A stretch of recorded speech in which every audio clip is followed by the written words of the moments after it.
Greg. How you doing? All right, Damien. How are you? Can we get your thoughts on the preseason itself as a whole? Where you think the group sort of improved on over this last, what was it, a month or so? And where you guys are now heading to next Sunday? Yeah, I was very pleased with the overall preseason. I thought, today specifically was probably our most disjointed performance of all of the ones in the preseason. But I felt like the guys have been great for all the preseason. I feel like guys have, have their legs under them. We've dealt with different types of opponents playing with three in the back like we did today. We've played some with four. We played against a diamond. We've played a lot of things. So I think the guys have seen a variety of teams that do things different ways. The last couple of teams like DC are teams that really want to try to press and disrupt. And I thought they did that, today for us. We didn't handle that as well as we have done in the preseason. So all in all, I think we're in a good place. I didn't like that we gave up 2 set-piece goals today. But we didn't do set pieces this week. That's a little bit because we were separated because we had a midweek game and we had some guys play midweek and then we had this, so we were kind of a divided group this week and we really didn't get into defending live set pieces and doing stuff like that. I thought we were poor both on the attacking and defending side of set pieces today, but we've been much better during the preseason than we were today. But again, I'm very pleased to answer your question with just the preseason. I think the guys are confident. I think they're clear. Like I've said many times, I think we're light years ahead of where we were at the start of last year. Again, I felt like we were a little disjointed today, where our wide midfielders were wide too much, and we kind of lacked numbers in the middle of the midfield, which means we didn't really control the center of the field the way we have done, and we didn't today. And so because of that, I felt like we were a little bit vulnerable at times, but we also just didn't connect very well through the midfield. So that when we don't do that's disruptive to everything we're trying to do. Having said that, we had some good attacks. We scored a couple decent goals, but I didn't think we controlled things the way we have through preseason so far. All right. Thank you. Next, we'll go to Scott French. Hey, Greg. Scott. I wanted to ask you about 4 players, just where we are on them. First one was Costa, whether we're dealing with visa issues. Is that why he didn't play this week, and whether you expect him to be ready next week? We saw Zavaleta doing some running. What is your situation with him? Wondering what the plan is with Carlos Harvey. And lastly, when you started a mostly first-team lineup, it's been Leerdam rather than Araujo, and I'm wondering what you're thinking on that.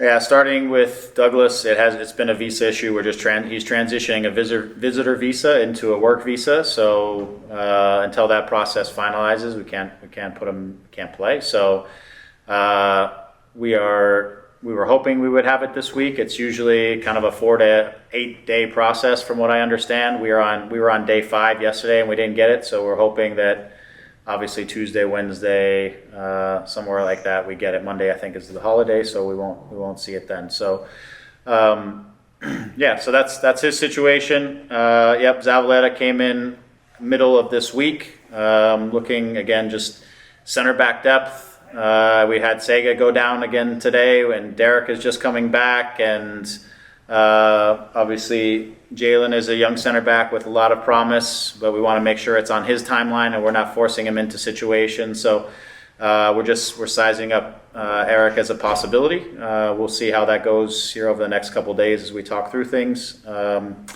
then Carlos Harvey just got his passport, I think it was, that he was working on today. So he'll be flying in tomorrow. So he'll join the group at the beginning of next week. You mentioned one other, Kelvin and Julian. Yeah. I mean, Julian or Kelvin has actually been, was playing when Julian was away for the national team for 2.5 to 3 weeks.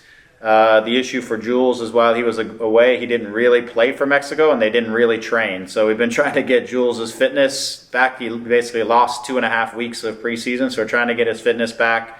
So he played 90 minutes on Wednesday, so we could push his fitness. I didn't want to back him up with another 90 minutes today.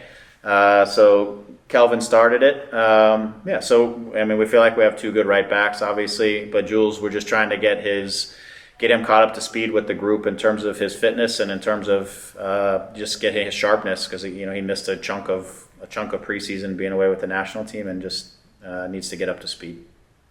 Great, thank you, Greg. Yep. Next, go to Josh Kesson. Hey, Greg, sort of to follow a little up on what Scott said. Injuries, Victor Vasquez, Sega Coulibaly, obviously, with what happened to him out on the field. And I think over the weekend we were talking about Barry as well, that he maybe possibly had an injury at the Coachella game. And then if you could update sort of where Williams is. Okay, let's see. I'll work in that order. Victor, mild calf strain. We kept him out this week. He'll be questionable for opening day. We'll see how this week progresses. It's not a long term. It's a 1 week to 2 week type of thing. But if he progresses this week, then he might be available for the New York match. We don't necessarily think it'll be any longer than that. If he happens to miss that match, we'll see. Let's see. Sega today just landed awkwardly, kind of on his arm there. Arm was a little bit numb. I wasn't sure if it was elbow related or shoulder related. Zero indication as to really kind of what it is, if it was anything of significance or not. I don't have an answer for you on that, so we'll see. Derek trained today. He trained with G2 today. He was in our training session yesterday, so now he's just into kind of returning to play. He's been doing a fair amount of fitness and running and ball work over the last week and change. So now it's just integrating him into full training sessions and then to match play and all that. So, I think he'll be somewhat available. It's hard to say he'll be ready to start a game come next week, but I think he'll be available and into the mix as we move forward. Am I missing anyone? And Barry. Yeah, Barry. Hamza. Yeah, Hamza separated his shoulder in an action in the New York Red Bulls game. So he would be. Yeah, he's out of the mix for a little while. All right, that's too bad. Real quick on the transitions. I know we sort of talked about it on Sunday, but this team really seems to get forward and into attacking positions quickly when they're on the break. Yeah. What have you seen this preseason from that, and do you want to see that develop further to taking more chances? Yes, and today I think, aside from the second goal, I think we had a couple opportunities to break out. We maybe missed the final pass or just missed the link there, but we had a couple. I don't think we defended particularly well today, not like we have done in through the preseason. Again, I think we were too opened up through the middle of the field. And I think when we defend well, we're going to have the capacity to transition well, given the group of players that we have, especially on the attacking half of the field, between the speed, the passers, the clever runners. We can be very dangerous in that. I think, again, today we had some moments for sure. I think in games I expect us to have more of those moments.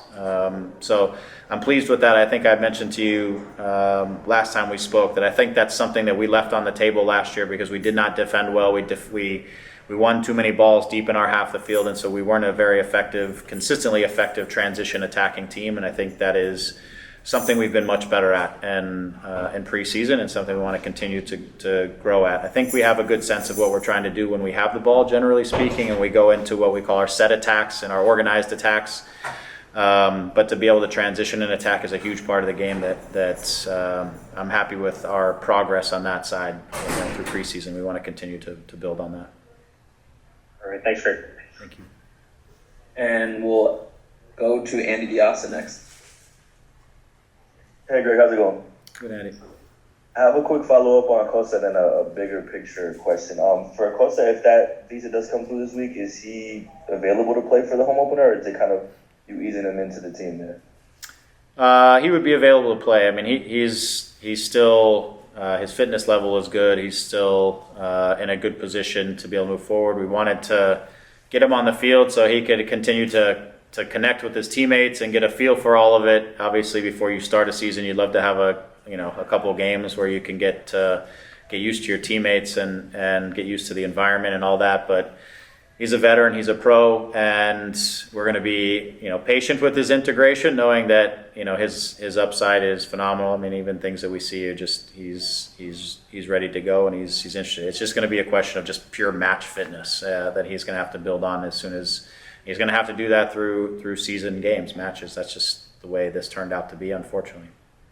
And Chicharito, obviously seeing him score is great. And he mentioned the other day about Costa, about kind of just taking some of the pressure off, right, and it being more of a team effort. For you, how is it seeing players like Kevin Cabral that have kind of, I think, progressed pretty well in this early in this preseason, being able to really contribute and not being so reliant on a player like Chicharito or somebody else?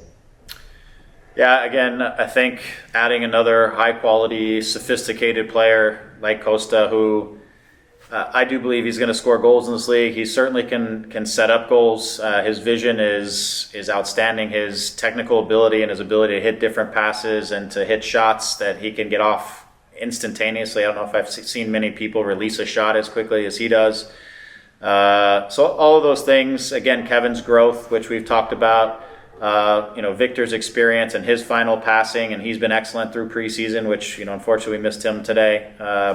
All these things take pressure off of, one guy having to be the guy. I think it's going to be a team effort as it comes to creating and finishing attacks. And so that's been nice. Again, I will say again what I'm going to say every single press conference. If we defend well, we're going to be a very difficult team to beat. If we defend well, we're going to be outstanding in transition to attack because of the same reasons that I just talked about. So the emphasis for us as a group is just to continue to focus and be very mindful and attentive of that defending side, because we have loads of options and talent on the attacking side. Thanks, Greg. Thank you. Take care, everyone. We'll see you next week.